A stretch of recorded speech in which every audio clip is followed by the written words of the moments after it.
kumakagat eh. Ay, tanggal. Sayang.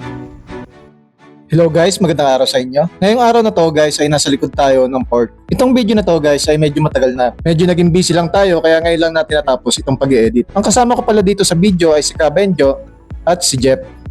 Pagdating nga namin dito sa fishing spot guys, ay agad na kami nag-setup ng pang bite and wait. Pero sa hindi inasahan guys ay nakahuli tayo ng isang corals. Buti na lang at hindi naputol yung ating line. Dahil kung minsan pag sa ganitong corals masabit ang ating line ay napipigtas yung ating mga line. At nasasayang yung ating setup. Habang ina-edit ko pala itong video guys, ang kasama ko dyan na si Jeff ay nasa Pilipinas na. At si Kabenjo naman ay dinala sa Saipan. Kaya itong video na to ay nagpapatunay na kung minsan ay nagkasama kami na mag-fishing dito sa Tinian Island. Pagsapit nga ng ilang oras yung isang lokal dun sa kabilang fishing spot ay may nag-strike sa kanya na isda. Itong fishing spot dito sa port, pag ganito kaaga ay dinadaanan nito ng mga talakitok dahil dito sila madalas nanginginain. Yan, malapit na.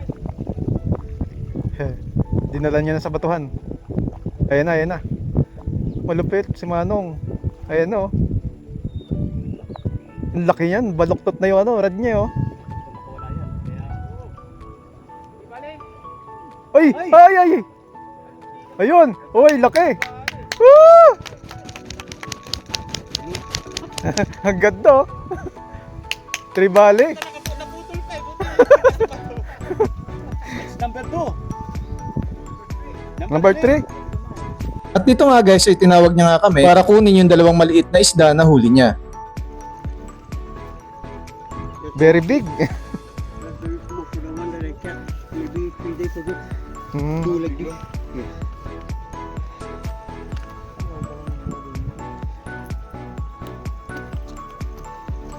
Laki oh. Bluefin. Hmm.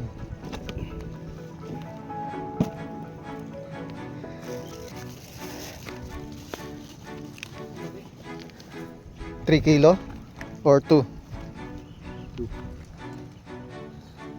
Very big. Nice. Nice catch.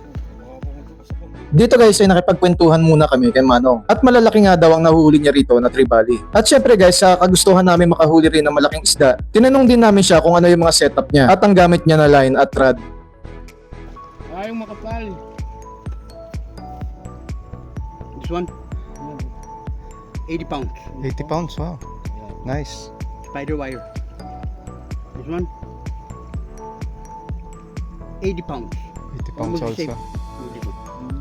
But this one's skinnier. Very strong.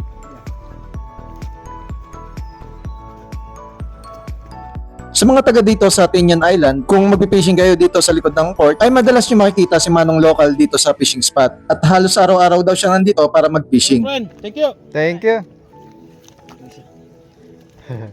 Binigay na sa amin yung yung isda, malaki yung huli niya eh. Kaya binigay na yung dalawang maliit eh. Dahil nga isa lang yung lokasyon na binabatuhan namin ng aming bait, kung minsan ay hindi inaasahan na nagkakasabit-sabit kami ng mga line. Ay, kala ko sa huli na eh.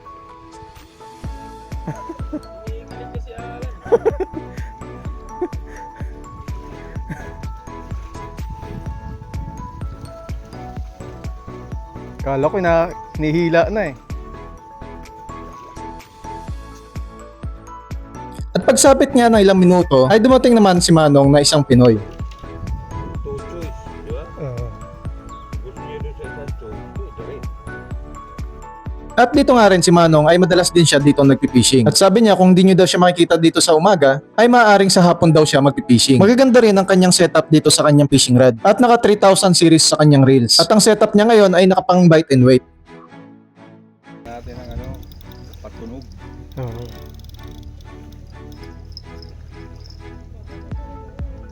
Pag tumunog, yun na yun. At ngayon nga si Manong local ulit, may nag-strike ulit sa kanya na malaking isda. Nakakarami na si Manong. Malaki yan. Susunod ulo ng isda ang natin, yung may galunggong dumaliliit. I-double hook din natin. Shark?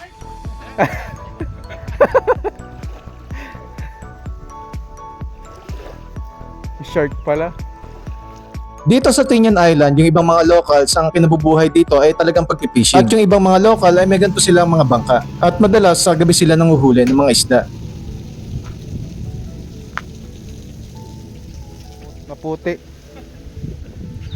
So, sira.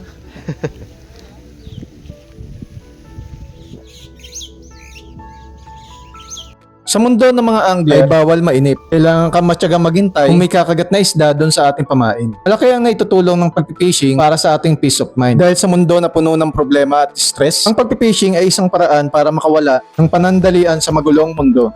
At syempre guys, kung nagustuhan nyo yung mga ganitong video, ay pakisubscribe naman at pakipollow na rin ako sa aking Facebook page. Hanggang dito na lang ang video na to. Maraming salamat sa panonood and God bless.